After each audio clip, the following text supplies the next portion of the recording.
Have you heard this idea that the only way to be successful at digital transformation or innovation is deep insight into your customer?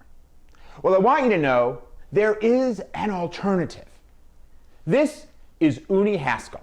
She hit a hole-in-one on the very first swing of the very first hole of her very first game of golf. They say the odds against that are 25,000 to 1, yet she did it. And so, you have a choice. There's the Uni Haskell strategy to get crazy lucky and have your customers just happen to love the innovations that you create.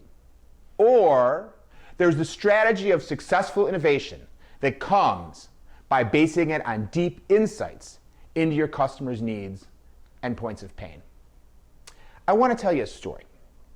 Early in my career, I got a chance to lead a really cool project to create a new kind of internal communications platform for large accounting firms. Our target users were auditors and tax consultants who needed information daily to do their jobs. We had worked somewhat with these types of people, so we felt we knew what they needed. We checked that box that said we knew our customers. And then we got creative, and we brainstormed, and we came up with an idea that we loved. It was innovative, creative, exciting.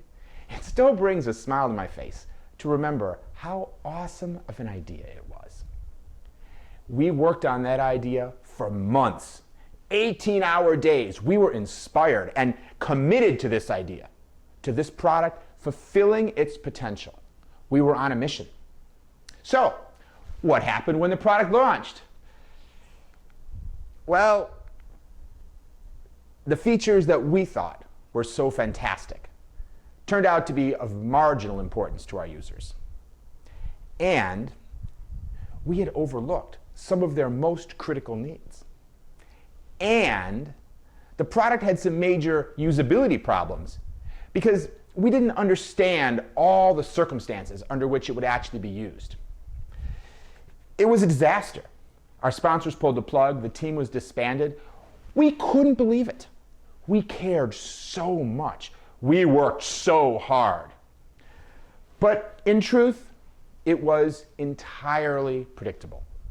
We fell in love with our idea instead of falling in love with our customers. We wanted our product to fulfill its potential instead of thinking about how to help our customers fulfill their potential.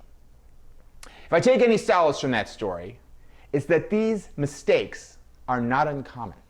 According to Nielsen, 85% of new products fail.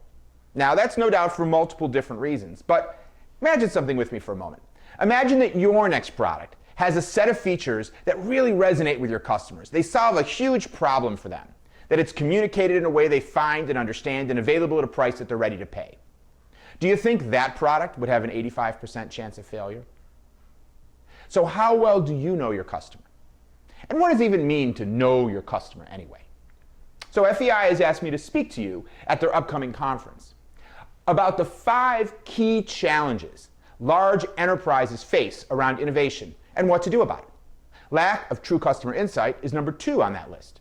We'll be talking about all 5 challenges and how to overcome them in detail in Boston, but for the moment, here's a few quick tactics about incorporating the voice of the customer into your product development process. Number 1 is humility. Let me ask you a question. Have you ever bought something, maybe something expensive, that you totally intended to use, but then once you bought it, you used it like once and then barely ever again? Or a gym membership that you committed to and then practically never went? So the reality is, we don't even know ourselves all that well, do we? It's no small thing to truly understand your customers and be able to effectively predict their future behavior. The second principle is to get specific. What do you specifically need to know about your potential customers that would really make a difference in terms of driving what you're creating? Why do they do business with you? Why don't they do business with you? What are their unmet needs? How is their world changing? Who else is courting them? What do they like least about your product or service?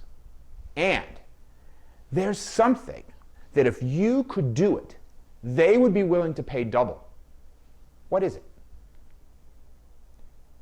Number 3, it's not really enough to have one market research person who supposedly understands the customer. You want to involve everyone on the team and give them a tangible understanding. Just reading someone else's PowerPoint overview doesn't really give you that. I like to have every member of our product design team spend at least a couple full days personally trailing customers, watching them in their native habitat to really understand their reality. People always come back from that type of personal experience full of ideas. Number 4 is iteration. The world is changing fast, and so are your customers. You have to keep studying them. Learn how their needs are changing. And as your product moves from an idea to a prototype to a beta, take every opportunity you possibly can to study how users react. And lastly, when you study your customers, try to see past the surface of what they might be telling you to what they really need. Henry Ford famously quipped, "If I'd have asked customers what they wanted, they would have said faster horses." Well, exactly. Your customers may not be able to envision the kind of solutions your product team can conceive of. So listen past their stated requests to understand their underlying concerns and needs. They want to go faster. And hopefully you can come up with a far more practical solution than trying to breed faster horses. If you like this video, please share it with your colleagues. Follow me on Twitter at @Tiersky or send me an email, both to get more videos like this, and also I can send you a special money-saving code for registration to the FEI conference. Till then, be well, and I hope to see you at the Front End of Innovation Conference, May 10 to 12 in Boston.